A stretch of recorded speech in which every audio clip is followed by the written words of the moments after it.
नहीं आने वाला। ये पता नहीं है।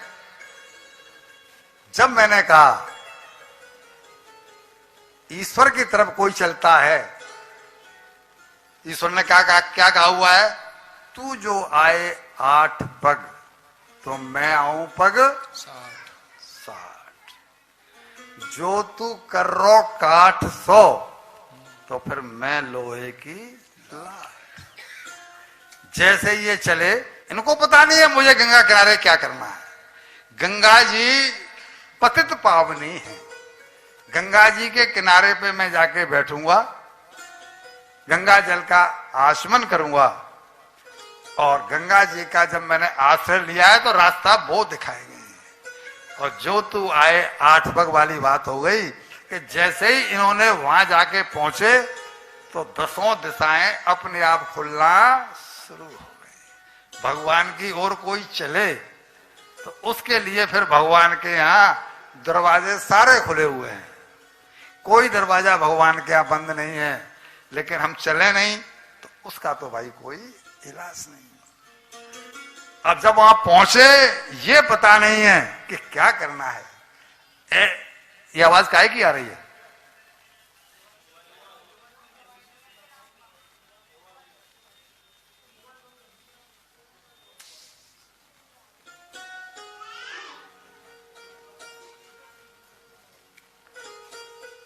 बोलिए श्री बांके बिहारी लाल की जय।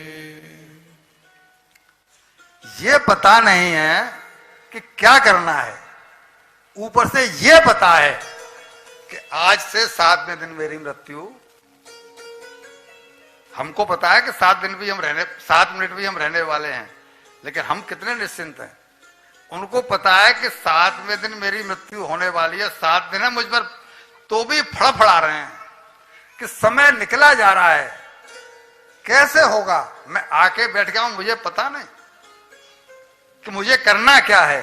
और ऐसी ही विषम परिस्थितियों के लिए संतों ने लिखा है क्या, तुझसे नहीं सुलझे जो तेरे उलझे हुए धंधे,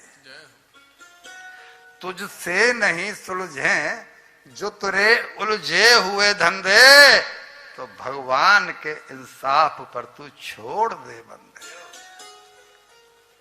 वो खुद ही तेरी मुश्किलें आसान करेगा, जो तू नहीं कर पाया वो भगवान करेगा।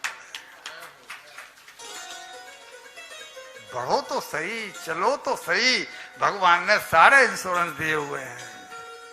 और जैसे ही भगवान से डोर लगी, प्रभु मेरे पास समय नहीं है, कुछ भी करो, जल्दी करो, मैं निष्पाप होके जाना चाहता हूं, केवल 7 दिन है, इन 7 दिनों में मेरा कल्याण कैसे होगा, ये रास्ता आप दिखाओ। तो भगवान की प्रेरणा हुई।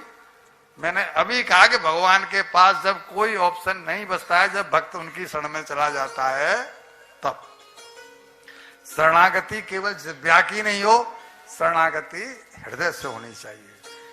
तो जब इनका डोर लगी तो भगवान की प्रेरणा से जितने भी गंगा जी के आसपास गुफाओं में, कंदराओं में, कुटियाओं में साधु संत थे, सबके पास ये समाचार पहुंच गया कि परीक्षित को शाप लगा है और परीक्षित जी को 7वें दिन, आज से 7वें दिन मृत्यु होगी। तो शाप के कारण वो गंगा किनारे आकर के बैठ गए। अब मेरा प्रश्न आपसे ये कि ये समाचार उनको मिला कैसे?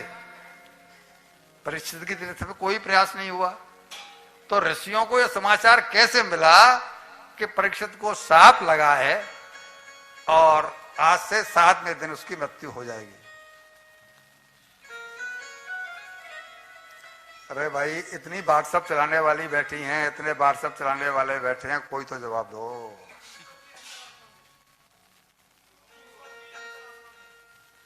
नहीं, ये तो ईश्वर की प्रेरणा तो है ही, पर हाँ, वो तो आपका जवाब सही है। वो तो हमने भी कहा कि ईश्वर की प्रेरणा से ऋषि मुनियों को मिल गया।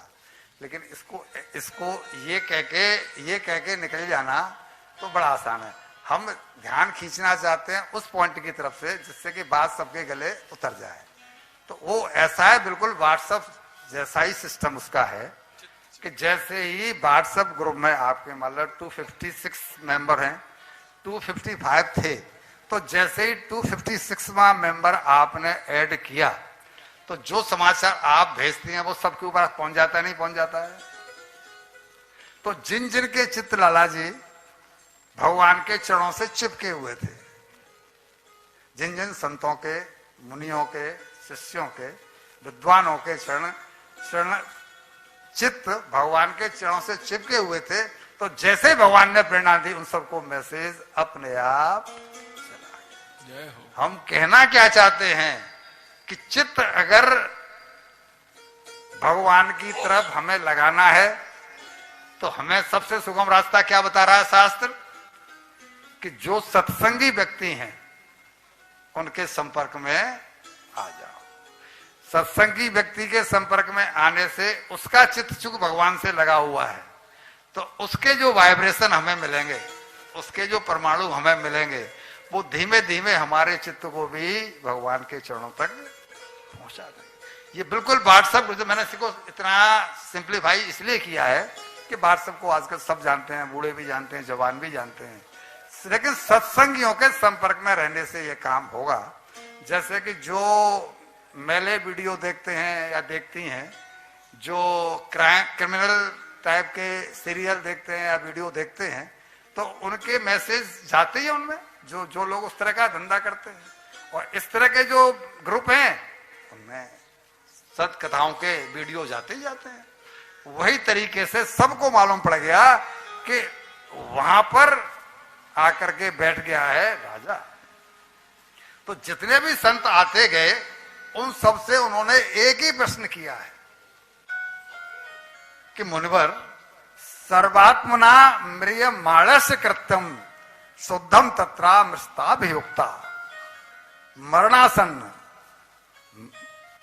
जो मरणासन व्यक्ति है, जिसकी की मृत्यु थोड़े ही दिनों में होने वाली है, उसके करने लायक कर्म कौन सा है? मैंने क्या बोला है? जो मरणासन व्यक्ति है, जिसकी मृत्यु थोड़े ही समय में होने वाली है, उसको क्या करना चाहिए? उसके लिए करणीय कर्म कौन से हैं? हम मरणासन नहीं है, या तो ऐसे ऐसे करो या ऐसे ऐसे करो।